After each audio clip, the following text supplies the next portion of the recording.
Hi, I'm Femi Oke. And I'm Malika Bilal. Hurricanes Irma, Jose, and Maria are long gone, but the paths of destruction they carved through the Caribbean left indelible marks on the region and its people. 3 months after a record-breaking hurricane season first upended their lives, we speak to a few of the thousands working to pick up the pieces and rebuild their homes. That's today on The Stream. We're live on Al Jazeera and YouTube. Hi, I'm Chariana Ferrer, a sociology student from Puerto Rico, and I'm in The Stream.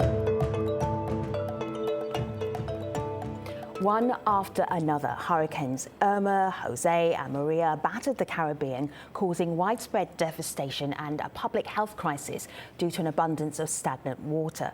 Although many Caribbean islands say they're now open for business, others are struggling to get back on their feet. Much of Puerto Rico is still without power.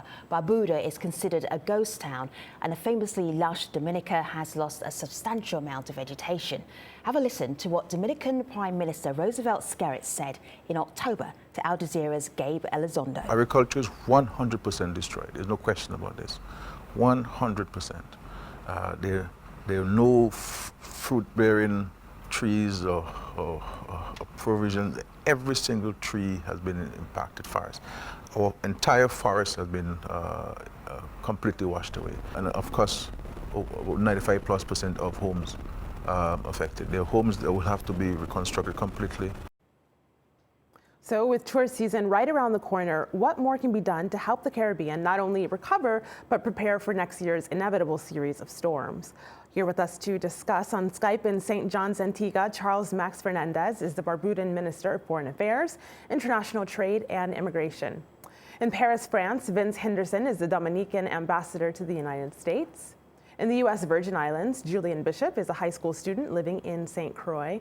And in the U.S. state of Connecticut, Julio Lopez Varona is the state director at Make the Road. That's an organization providing support services to Puerto Ricans in the diaspora.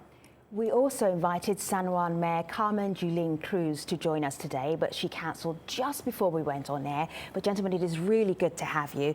Julian, I'm just looking at a tweet that you shared on the 10th of December, just a couple of days ago. Today, nearly 3 months since Hurricane Maria, I finally have power. While I'm very excited, we must still keep in mind that half of the US Virgin Islands still does not have power. No one should have to live in these conditions so long. Things must change. Hashtag we exist, the famous hashtag that went viral as various Atlantic hurricanes were crossing the Caribbean, but all of the focus was on the mainland of the US and nobody was paying any attention to the Caribbean islands. So you were saying, hello, people, we're out here. So what is it like 3 months after these devastating hurricanes went by? What is your daily life like where you can see that that hurricane is still having an impact? Paint the scene for us. Well, to be clear, a very large amount of things has not improved in the Virgin Islands, such as, only a few days ago I got power. But, and like I said, it's ridiculous that people are having to live this reality for so long. But, almost sadly, people have become used to this. We've had to live in these conditions so long. I've become used to seeing down power lines and poles on the sides and through some of the streets to the point where it's almost caused car accidents. I'm used to having a big hole in a part of my ceiling in my kitchen. I'm used to there being, broken trees all on the sides of the road, driving past and seeing pieces of galvanized roofing on the sides of the road. And it's really unfortunate. This is something that we have to face every day. Just the other day, the legislature and the governor were trying to deal with the issue of getting rid of the vegetation debris that's still around the island. And that's something that still hasn't been dealt with. And over in St. John and St. Thomas, which got worse damage in some situations, they have piles and piles of trash and debris just lining up the sides of the roads, almost like a barricade.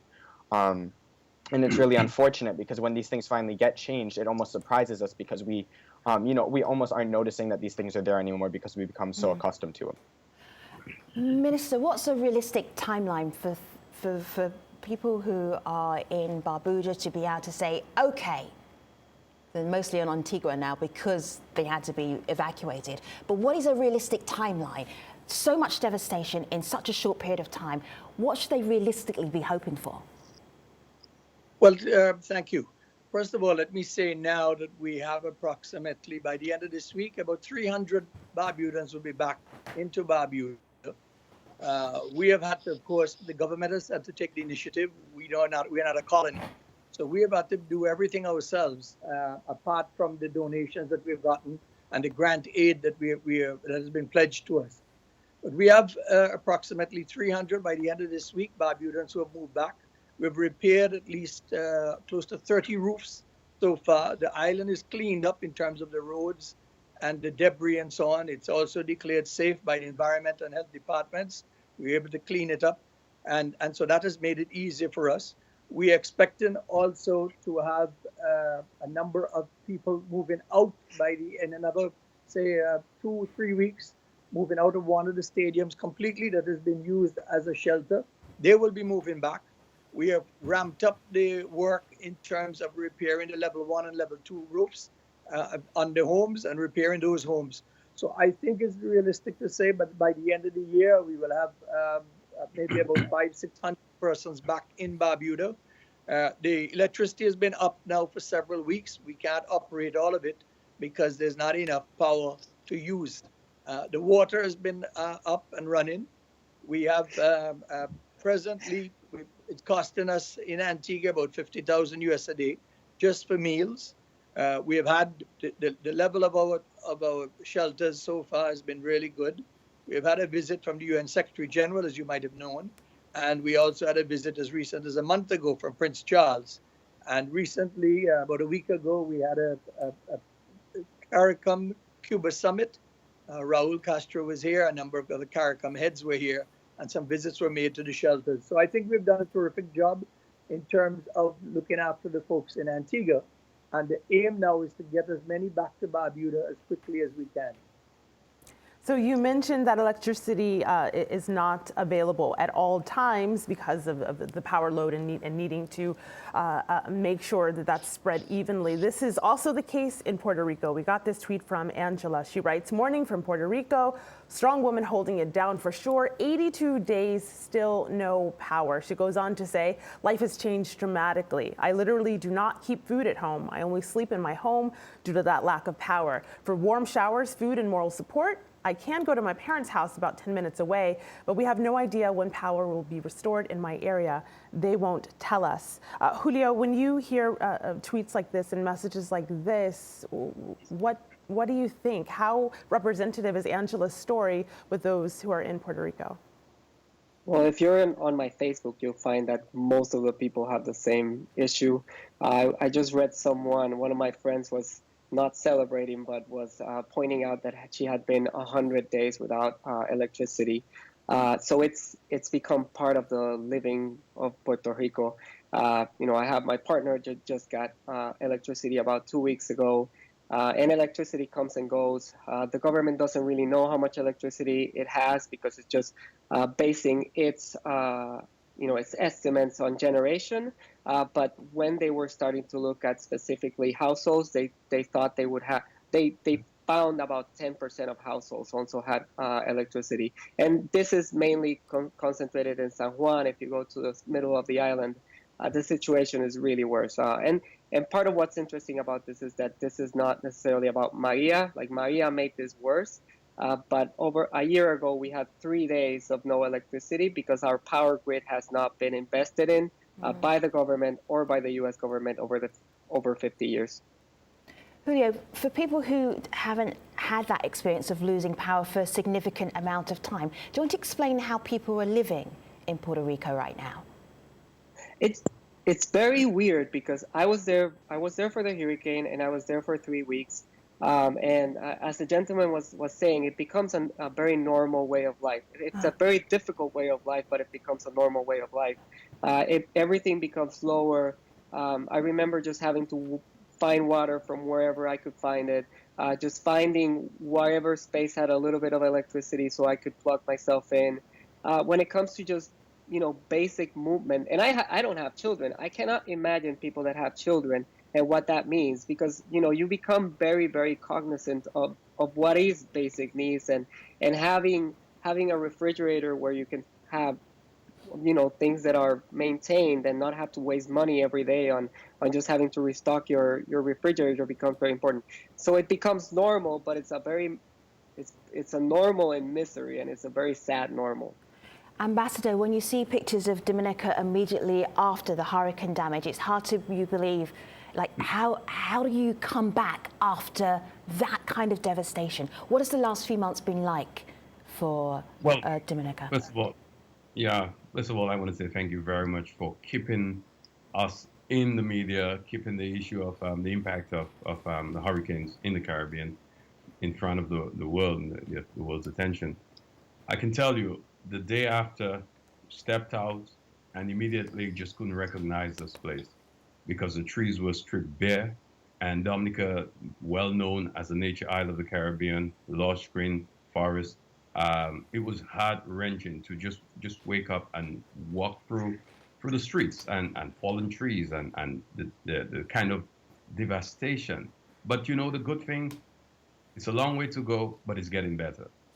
The last time I looked out my window, I saw the trees were all green, and we started looking once again like the nature isle because we have seen some of the rehabilitation of the trees, and although there's still a lot of the forest that we've lost, but we can see progress being made. And as I said, it's a long way to go, but it's getting better. And I think people online, from what we're seeing, say they're also seeing progress, but they think that not enough is happening. And they think that the blame lies maybe outside of the region. This is Joan Wilson. She tweeted in, "I've seen numerous politicians, pundits, celebs repeatedly appeal for assistance for, say, Puerto Rico and provide stats on recovery, not so for the U.S. Virgin Islands. I've even reached out to my senator for progress on support for U.S. Virgin Islands. No response. Let's get U.S. Virgin Islands recovery trending too." Julian, do you feel like you're being ignored? Well, I wouldn't want to put Puerto Rico on the spot because I know Puerto Rico did get a very large amount of damage. Well, coming up to Maria, we did notice that they were mainly covering, a lot of news sources were mainly covering Puerto Rico because it was like the first major hurricane to hit them, even though what I thought was significant was we were hit by a major hurricane like 2 weeks before. I think the situation was still worse with both Puerto Rico and the Virgin Islands, is that with both Maria and Irma, we still heard more coverage of not only the states, like the U.S. states that were barely affected by these storms, but we heard more coverage of like other islands or other areas that might be hit. We heard more coverage of like the hurricane that might have hit Ireland or was about to hit Ireland. And it's something like that's ridiculous to me because including us and including Puerto Rico, there's over 3 million people, Americans, U.S. citizens, that got affected by this hurricane. Julian, why do you think? And I saw news coverage Julian, for weeks about Florida. Why do you think this is? Because I think this is also a big takeaway from what happened this year and in previous years with the Atlantic hurricane season, and where people pay attention and where they don't. Why do you think that is? Well, personally for me, the first thing I want to point out is that this is one of the worst hurricanes to ever hit St. Croix, and from my recollection, this is the worst hurricane season we've ever had because not only did St. Croix and St. John get buffeted by these storms, but St. Croix also took on so much damage that one island couldn't simply help the other because we were just completely devastated. I think part of it is, this is a long-standing thing. The Virgin Islands is celebrating their 100th year under the U.S. This year in 2017, and we have been neglected from the time that we were brought, and abruptly our people were pushed under U.S. control. That's actually like one of the reasons I want to be in politics as a career, and this is one of the main reasons why I want to, is because I want to make things like this get changed and get fixed. It's actually my senior thesis this year is our status issues, because issues like this result in the U.S. giving virtually no coverage of us, responding in a very, very late way, because even though people are happy that FEMA came down and Army Corps of Engineers came down and other community groups, it took weeks before we got any kind of assistance like that. It probably took over a month before I saw power companies doing anything or, any serious changes being made on the island. And I think that would never happen in the States. We know with Katrina there were some issues like that, but that also became very big in the States. Yes, Minister, go ahead. Yeah, no, if I may say, I think the difference between ourselves and Dominica and the U.S. Virgin Islands and Puerto Rico is that we don't have anybody to look to come to our aid. We got to do everything ourselves. So I think there's a whole different type of mindset I just wanted to say, though, that I feel that even though we contribute the least in terms of the whole global warming aspect of it, we tend to suffer the most. And one may argue that even the U.S. is now advocating that global warming, the president of the U.S., is not something that is recognizable. And the U.S. is now looking even not to accept the mandates of COP21 and so on. So this is a real serious issue for those of us that have no real colonial power to look to come to our rescue. So these are some of the issues I think that we need to look at. And I feel the fact that we ourselves have to depend on our own selves to do it means that we have that much more commitment to go forward and work with it.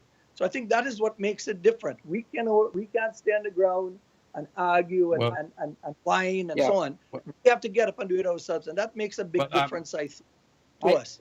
I totally think agree. it's. But Julio, I hear you. Ambassador, you go ahead, and Julio, come in right after. Go ahead, Ambassador. I agree with the minister, and we've grown used to that. I mean, we have been independent. In the case of Dominica for 39 years, we have always had to fight our way. We got hit in 1979 by Hurricane David. The country was totally devastated. But one of the wonderful things about our Caribbean people, and I can say that even more so for Dominicans, is that we essentially are very resilient people.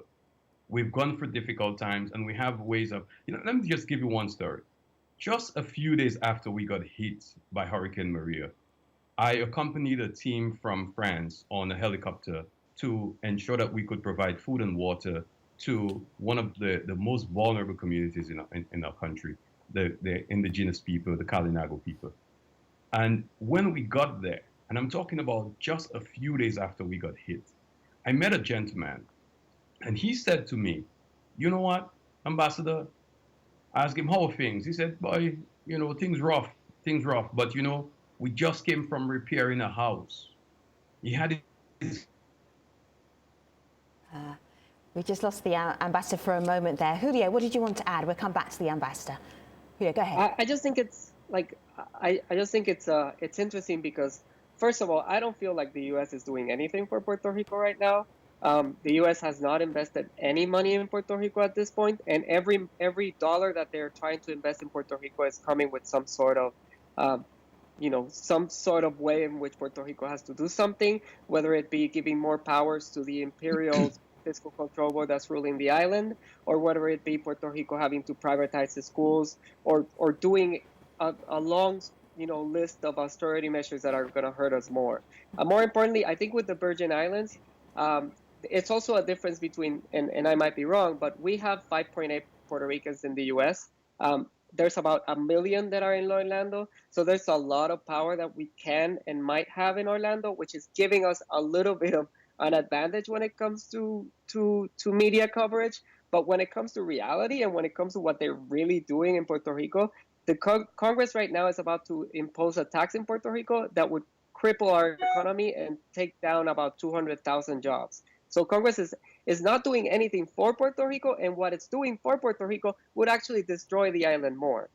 So I think at the end of the day, we might be in different colonial statuses, but we are in many ways in the same boat, and we need to support each other.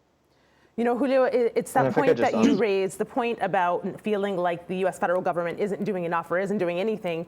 We're hearing that from people online as well. This is Abigail, and Abigail and her family have taken medical supplies, personal supplies, solar chargers, Pampers, clothing, and other items to rural communities. They're taking things into their own hands. Here's what she told the stream. People in the rural areas have had no access to food from FEMA because FEMA is usually stationed in the plaza in the town, and people in the rural areas of those mountain towns just can't get there.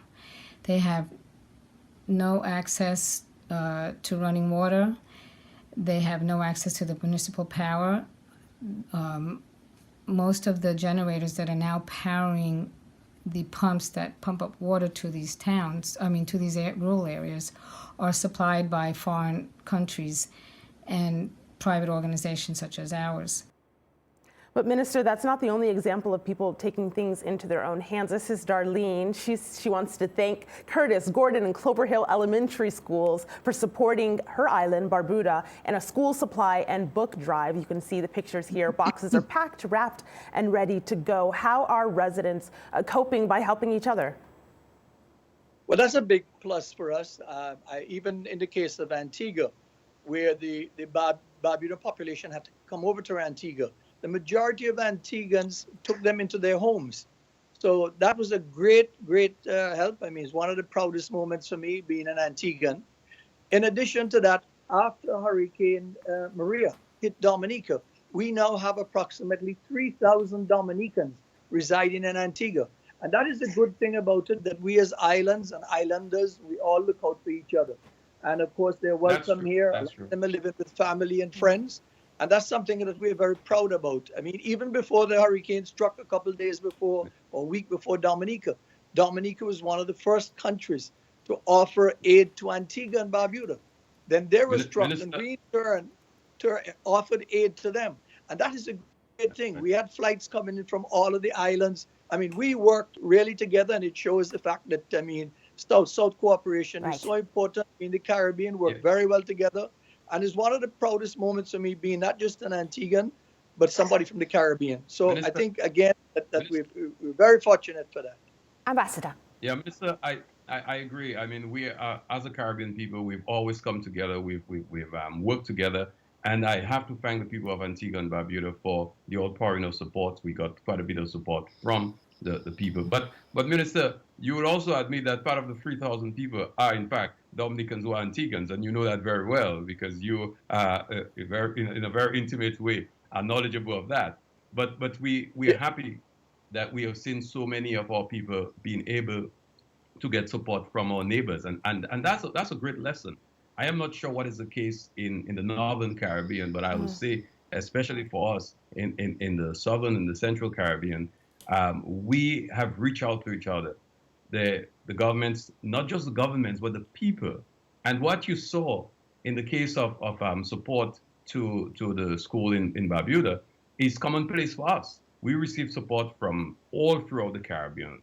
And this didn't only come from the governments. We're thankful for the support that we got from governments, with especially security services. So, Ambassador, let me just share this with you, because we're in the last 2 minutes of this program. I'm sure people will be watching this and also remembering the track of these 3 hurricanes which were particularly devastating. I'm going to put them up on the screen because I'm actually going to go from that image. Here we go. I'm just going to replay them for you. I'm sorry, I hope I don't re-traumatize you. So this is going back 3 months, and we're going to get one track. I'm sorry, guess. Second track, and then track number 3. Okay, bear with me. And then come here to my laptop. The Caribbean is open, featured Caribbean destinations. When people think about the Caribbean, one of the things they think about is vacations, holiday destinations. This is part of tourism. It's so critical. If I'm asking you honestly to say, is your island open for business? Julio, what would you say? No.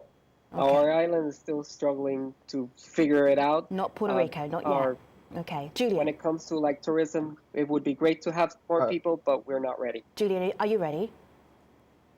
Yeah, I would say, yes, we can bring people here technically, and tourism is a very important part of our economy. But the people here they're not better. They're not, they're not in the state they were before. Malika. We got that same question on Twitter. I asked, did you know the Caribbean is open? Posting to that same advertisement, Jaira says, I didn't know. I'd love to go. I thought nothing was left or contaminated water to drink. But someone else has an answer. This is Jay. He says, have you ever seen the ocean this shade of blue? This is why he goes. More than 70% of the Caribbean was unaffected by the 2017 hurricane season. The biggest way to help the region is by continuing to visit. Hopefully, I'll be able to show the world that Antigua is open for business while I'm there. All right, and I love that he's got a top tip here. He says, check if the cruise ships are stopping where you plan on visiting. They make sure the level of the port experience meets a certain standard. So if the cruise ships are going, then that Caribbean island is open for business. Thank you very much, guests, for sharing your updates on what's happened post the Atlantic hurricane season. We will see you online. #AJStream. Take care, everybody.